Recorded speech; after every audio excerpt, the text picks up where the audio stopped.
第1171章紫妍熊战。听得那响彻在林间的清脆声音，木谷老人面色也是微微一变，目光在林间一扫，然后陡然射向不远处的一棵巨树干上。只见得那里一名身着紫色衣衫的小女孩正坐于其上，双腿还不住地轻轻摆动着。见到这小女孩，饶是以木谷老人的定力也不由得一惊，眼中布满着惊疑之色。能够进入丹界的便只有是参加丹会的炼药师，而面前这小女孩明显不在此列，可她又是如何进来的？对于木谷老人惊疑的目光，紫衣小女孩倒是未曾理会，小手在树干上一撑，娇小身体便是从高空跳下，然后轻轻地落在萧炎面前。见到他那一脸的惊愕之色，不由得嘿嘿一笑，冲着他扮了个鬼脸，那娇俏模样极惹人怜爱。紫妍，你怎么在这里？萧炎眼中的惊愕持续了好一会，方才逐渐消散，一把将面前这失踪好一段时间的小妮子拉到身旁，仔仔细细地瞧了瞧，那粉雕玉琢般模样，还是跟以前一般可爱，犹如瓷娃娃一般。我逃出来的，嘿嘿，我知道你要来参加丹会，就来这里等你了呀。紫妍笑得犹如一只小狐狸一般，双眼都是眯成了月牙儿。我好可怜啊，离开了以后再也没有好吃的药丸了，每天还要被那些可恶的家伙灌一些难吃的要死的恶心东西。紫妍抓着萧炎的衣袖，大大的水灵眼睛中立刻变得水汪汪起来。这段时间他的生活在他看来实在是太惨不忍睹了，跟以前在萧炎身边比起来简直就是地狱生活，所以一有机会他就赶紧找机会溜了。你的族人？萧炎一怔，旋即似是明白了什么，诧异地问道。紫妍狠狠地点了点头，看来对他的族人那般对待他，他很是深恶痛绝。不过若是让他那些族人得知的话，恐怕当场就会被气得吐血暴毙。这世界上果然是好人没好报。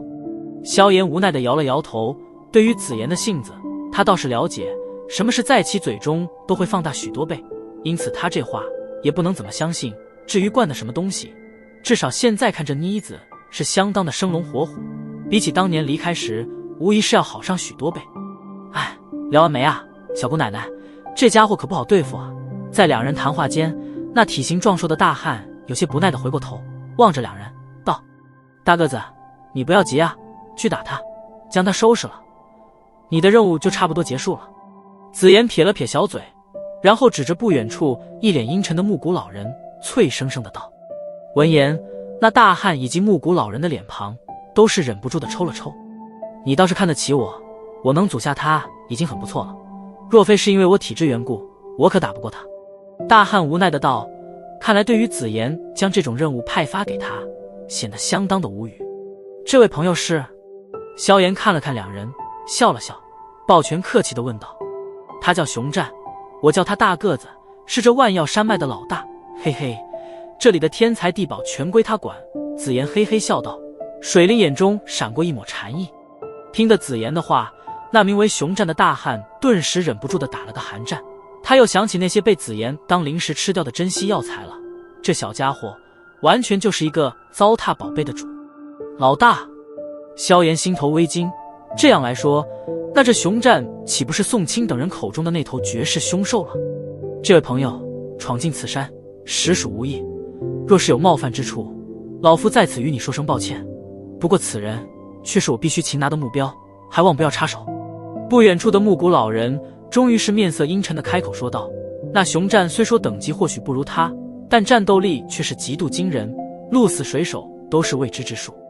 闻言，那熊战翻了翻双眼，然后瓮声瓮气的道，刚才这小姑奶奶的话你也听见了，这人我是一定要保住的。这样吧，我也不计较你闯山的冒犯，你就转身离去吧，如何？木谷老人嘴角抽了抽，眼中也是逐渐的森冷下来。对于萧炎，他此次是抱着必得之心，不管是谁阻拦，都绝不能动摇他的决心。既然如此，木谷老人略作沉默，眼中凶芒陡然涌现，森然道：那你便去死吧。森然之音落下，木谷老人袖袍一挥，那先前被熊战震退的金层巨手再度暴掠而出，一闪间便是直接出现在了熊战面前，巨手紧握成拳，狠狠地对着后者脑袋砸了下去。斥！拳头未至，拳风已到，可怕的拳风隔着老远便是直接令得熊战落脚的那片地面凹陷了将近2尺之深，一个巨大的拳印出现在地面上。嘿，老子横行这么多年，可还没遇见敢叫老子去死，你算个什么东西？见到木谷老人一言不合便是出手，熊战脸庞上也是闪过一抹凶戾，拳头紧握，深黄色的能量自其体内暴涌而出，旋即一拳狠狠击出，直接是选择以最为蛮横的方式与那金层巨拳重重地碰撞在一起。砰！两者狠狠碰撞，一股可怕的劲气涟漪闪电般的爆掠而出，方圆100米之内，草皮被生生掀飞将近半尺，一些参天巨树也是直接拦腰而断，断裂处更是爆出不少木屑粉尘。萧炎倒是眼疾手快，在那劲气涟漪爆发间，便是一把将紫妍抱进怀中，身形一动，便是掠上天际，低头望着那在茫茫林海内出现的一片黄土地，不由得有些咂舌。不愧是斗尊阶别间的战斗，这举手投足间便是造成这等破坏力。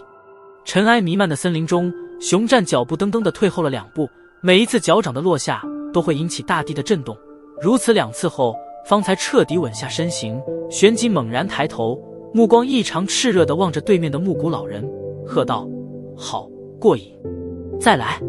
木谷老人面色阴寒，瞥了一眼那再度被震飞而开的金层巨爪，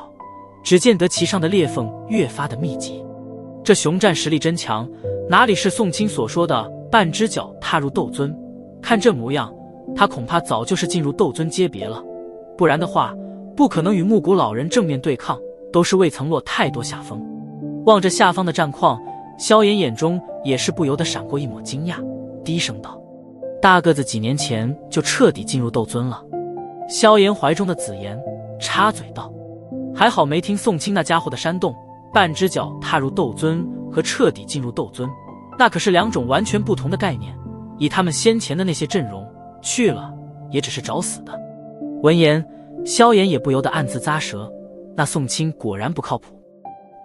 被气浪生生开辟而出的黄土之上，木谷老人目光阴森地盯着那一脸是战的熊战，心中也是掠过许些杀意。熊战的难缠程度远出他的意料，但这却并不可能令得他轻易放弃。当下干枯的手掌划出袖袍，然后闪电般的结印，幽冥妖火臂。随着冷喝声自木谷老人嘴中喝出，深蓝色的火焰迅速自其体内如同火山般的喷发而出，旋即尽数涌进那只金层巨爪之内。伴随着越来越多的深蓝色火焰涌进那金层巨爪，只见得巨爪表面上裂纹也是逐渐的愈合，在那巨爪之后，一只深蓝色的火焰手臂也是徐徐的延伸而出，火焰升腾间，令得这只手臂给人一种极端森冷之感，宛如死神之臂。望着那袅绕着深蓝色火焰的巨臂，熊战脸庞上也是掠过一抹凝重，低低的吼声自其喉咙间传出，蒲扇大的手掌微微抖动。阻本尊好事者，死！木谷老人眼中阴寒之色掠过，手印猛地一变，那火焰巨臂顿时暴掠而起，然后犹如一颗陨石般狠狠地对着熊战所处的方位砸落而去。沿途过处，空间直接是猛然崩溃而开，露出众多漆黑的空间空洞。火焰巨臂闪掠而下，到了某个距离时，其上火焰突然暴涨，而那火焰巨臂也是迎风暴涨，转瞬间便是化为将近10丈庞大巨大的阴影，笼罩着方圆100米的森林。好！察觉到天空上那传来的炽热能量威压，熊战也是仰天发出一道怒吼之声，而其身体也是在这一刹刷刷的膨胀起来，漆黑色的长长毛发铺天盖地的从其体内涌出，然后巨拳紧握，耀眼的深黄色能量如同潮水一般的暴涌而出。这一刹，那熊战就如同与这座擎天山峰融合在了一起，借用着山峦之力发出震撼一击。火焰巨臂闪掠而下，瞬息后终于是与熊战巨拳狠狠对碰。这一刹，山峦为之颤动，万兽为之颤抖。